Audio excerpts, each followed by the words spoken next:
میری عمر 36 سال ہے۔ میری لو میرج ہوئی تھی۔ ہم کلاس فیلوز تھے اور ایک دوسرے کو 6 سال سے جانتے تھے۔ ہم بہترین دوست تھے۔ دوران تعلیم ہی ہم نے فیصلہ کر لیا تھا کہ میری شوہر کے جاب میں سیٹل ہونے کے بعد گھر والوں کی رضامندی سے ہم شادی کر لیں گے۔ میرے شوہر کی جاب کے بعد ہمارے گھر والے ملے اور ہماری شادی ہو گئی۔ اللہ نے ہمیں ایک بیٹا سے نوازا۔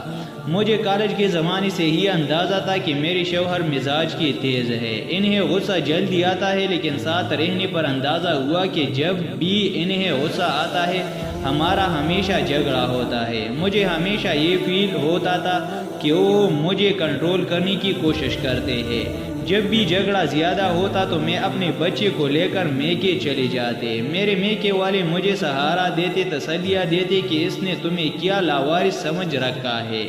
میرے بہنیں فون پہ میرے شوہر کو بے نقطہ سناتے۔ بہرحال صلح صفائی ہو جاتی اور میں گھر آ جاتے، لیکن یہ بات ہم دونوں جانتے تھے کہ ہم دونوں ایک دوسرے سے پیار کرتے ہیں اور میں اپنے شوہر کو کبھی بھی نہیں چھوڑنا چاہتی، لیکن ہر جھگڑے کے دوران انہیں یہ ضرور کہتے کہ اگر مجھے چھوڑنا ہے تو چھوڑ دے۔ مجھے علم ہے کہ یہ سب میں صرف اپنی انا کو بلند رکھنے کے لیے کہتی تھی۔ ایک بار ہمارا جھگڑا اتنا بڑا کہ انہوں نے پہلے بار مجھ پہ ہاتھ اٹھایا اور گھر سے باہر نکال دیا۔ میں سیدھا اپنی میکے گئی۔ میرے گھر والے مجھے لے کر سیدھا پولیس اسٹیشن گئی۔ میرے شوہر اریسٹ ہو گئی۔ سسرال والوں نے مجھے کیس واپس لینے کے لیے کہا۔ میرے شوہر مجھ سے معافی مانگی اور کہا کہ آئندہ یہ سب نہیں ہوگا۔ میں نے کیس واپس لے لیا اور واپس اپنے گھر چلی گئی۔ 3 ماہ بعد ہمارا پھر سے جھگڑا ہوا اور میں ہمیشہ کی طرح بچہ اٹھا کر اپنے میکے چلی آئی۔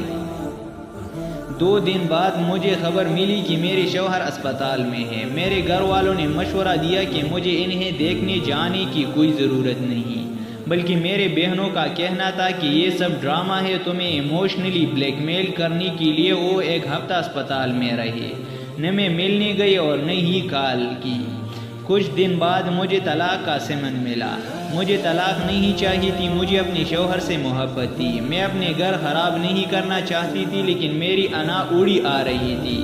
مجھے لگا کہ طلاق کا منع کر کے میں نیچے ہو جاؤں گا۔ میں نے انہیں کال کی کہ جب چاہے طلاق لے لے، میں بھی اس جہنم میں نہیں رہنا چاہتی۔ کورٹ میں ہمارا کیس آسانی سے نمٹ گیا۔ میرے شوہر نے میرے سارے ڈیمانڈز، بچے کی کسٹڈی اور خرچہ دینا قبول کر لیا۔ ان کا کہنا تھا کہ وہ میرے سب باتیں ماننے کے لیے تیار ہیں، انہیں صرف طلاق چاہیے۔ اس طرح جولائی 2009 میں میری طلاق ہو گئی۔ میرے شوہر نے کچھ عرصہ بعد دوسری شادی کر لی۔ ان کے بچی بھی ہو گئی، لیکن میرے بچے سے ملنے اکثر آتے ہیں، اس کی ہر ضرورت کا خیال رکھتے ہیں۔ بچے کا خرچہ مجھے پابندی سے ملتا ہے، بلکہ میرا گزارا بھی انہیں پیسوں سے ہوتا ہے۔ میں اپنے بچے کے ساتھ میکے میں رہتی ہوں۔ میری تمام بہن بھائی اپنی اپنی زندگی میں خوش ہیں۔ میری وہ بہنیں جو خود فون کر کے میرے شوہر کو باتیں سنایا کرتی تھی، وہ اب مجھے مورد الزام ٹھہراتی ہے۔ مجھے اب احساس ہوتا ہے کہ میں اپنی شادی بچا سکتی تھی اگر میں نے ہر بات میں دوسروں کو نہ انوالو کیا ہوتا۔ کبھی کبھی ہمارے خیرخواہ ہی ہمیں ڈوبتے ہیں۔ میں ابھی بھی یہ نہیں کہہ رہی کہ میرے شوہر یا میری غلطی نہیں تھی، لیکن ہمارے جھگڑے اتنے بڑے نہیں تھے جن کی وجہ سے طلاق لی جاتی۔ یہ میرے درخواست ہے سارے کپل سے کہ جہاں تک ہو سکے اپنے معاملہ خود نمٹائے۔ آپ کا خود سے بڑھ کر کوئی خیرخواہ نہیں۔ شکران یا ربی شکران۔